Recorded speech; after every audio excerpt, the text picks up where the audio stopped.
Today, the world is a landscape of neon lights and steel towers, a place where companies are born in Silicon Valley boardrooms, where algorithms decide which brands rise and which disappear.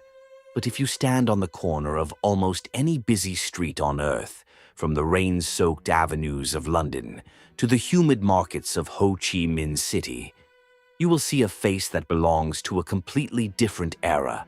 An elderly man, silver hair, a gentle smile, a crisp white suit. He looks less like a corporate titan and more like the friendly grandfather from an old American story. And yet, this man built one of the most powerful food empires in history. His name is Colonel Harland Sanders, the face behind Kentucky Fried Chicken, a brand that serves more than 12 million people every single day. A company that became a multi-billion-dollar global empire. But the smiling face printed on those famous buckets is only the final chapter of a much darker story. Because the man behind the logo did not succeed early. He did not build his empire in his 20s or even his 30s. In fact, Harland Sanders did not achieve real success until the age of 65. By that time, most people are preparing for retirement. He was preparing to start over. His life was not a steady climb upward. It was a brutal sequence of failures. He worked as a farmhand, a mule skinner, a railroad fireman, a lawyer, an insurance salesman, and eventually, a gas station attendant. He had been fired, sued, bankrupt, and at one point, even involved in a shootout. This was not the life story of a future billionaire. It was the life story of a man the world had already written off. So, to understand how this empire was truly built, we have to look past the smiling cartoon. We must go back in time, back to the year 1890, back to a tiny wooden house in Henryville, Indiana, where a young boy was about to learn a brutal truth about life. Nothing would ever be given to him.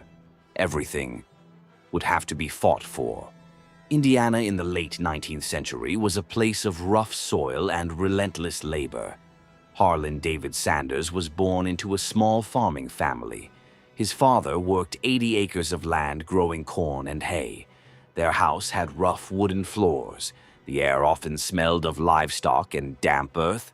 It was a modest life, but it was stable, until one summer afternoon in 1895. Harland was just 5 years old. His father returned home from the fields with a violent fever. Within days, he was dead. And in that moment, the family's stability vanished. In the late 1800s, losing the main provider often meant disaster. Harland's mother, Margaret Sanders, was forced to leave the farm. She took whatever work she could find, peeling tomatoes in a canning factory, sewing clothes late into the night. She worked 12 hours a day just to survive. And because she was always gone, the responsibility of the home fell on someone else, a 5-year-old boy. While other children were playing in the woods, Harland was learning how to cook. He stood on a stool beside a wood-burning stove, trying to reach the counter.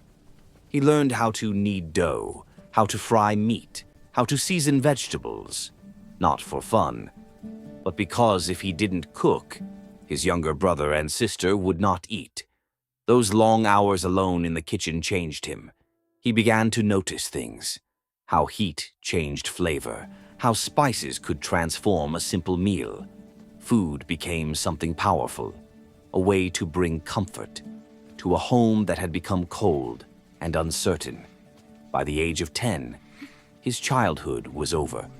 Harland left home to work as a farmhand. You think you can just ignore me? He earned $2 a month. I was just... He tried to stay in school. Don't you backtalk me, but boy! the demands of farm work sorry. were too heavy.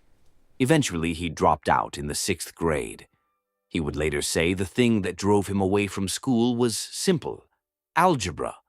Life became even harder when his mother remarried. His stepfather had a violent temper, and the tension inside the house became unbearable. Finally, at 13 years old, Harland made a decision. With his mother's tearful permission, he packed a small bag and walked away from home, alone, with no education, no money, and no plan. The next 20 years of his life became a wandering struggle. He worked wherever he could. At 16, he lied about his age to join the U.S. Army. He served in Cuba as a mule handler. After leaving the Army, he worked on the railroads. This was the age of steam engines, massive iron machines powered by coal and fire. Harlan's job was to shovel coal into the furnace, 10 hours a day, inside a metal cabin filled with smoke and heat. His clothes were always black with soot, his lungs filled with ash. But the work paid enough money for him to marry and start a family. For a moment, life seemed stable, but stability never lasted long for Harlan Sanders. His temper was explosive. One argument with a coworker ended in a fistfight. He lost his job, again. He tried selling life insurance, failed. He studied law, passed the bar exam, became a lawyer, and then lost that career in a courtroom brawl with his own client. Another door slammed shut. Years passed in a cycle of almost success. He sold tires, operated a ferry boat, started a company making acetylene lamps. Then electricity spread across the countryside, and his business collapsed overnight. By the age of 40, Harlan Sanders looked like a man the world had forgotten, a man who had failed at everything. And then, in 1930, something unexpected happened. He was offered a small service station in North Corbin, Kentucky, a lonely stop along U.S. Route 25. Travelers passed through every day, tired, hungry, and there were no restaurants nearby. So Harlan did something unusual.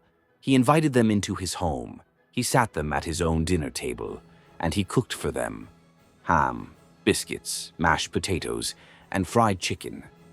The food was incredible.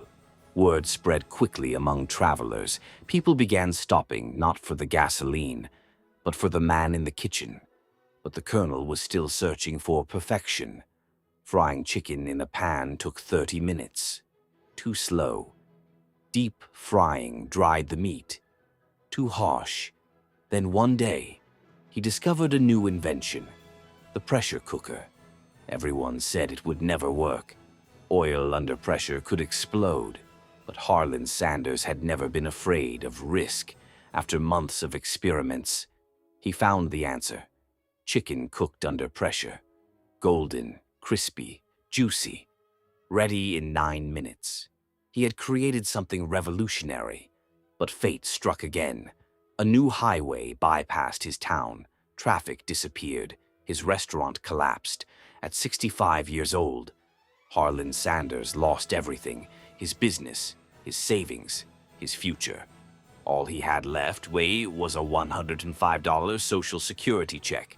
Most people would have accepted defeat. But Harlan Sanders refused. He packed his car with pressure cookers and began driving across America, selling his recipe, restaurant to restaurant, town to town, sleeping in his car, washing in gas station bathrooms. He was rejected. Again and again and again. History records the number. 1,009 times. 1,009 people told him no. But then, in Salt Lake City, someone finally said yes. And that single moment changed everything. The brand Kentucky Fried Chicken was born. Within a few years, hundreds of restaurants were using his recipe. Within a decade, the colonel had built a global franchise empire. The man who once slept in his car became one of the most recognizable faces on earth. Harlan Sanders died in 1980 at the age of 90. But his story never really ended, because the real lesson of his life was never about chicken. It was about persistence. He spent 60 years failing, but he never stopped knocking on the next door until one of them finally opened. And when it did, the whole world walked in. If you enjoyed this journey through the life of Harlan Sanders, you'll love the next story. The story of another man who built a fast food empire, Ray Kroc, and the rise of McDonald's. Click the video on your screen now and continue exploring the stories that built the modern business world. I'll see you in the next story.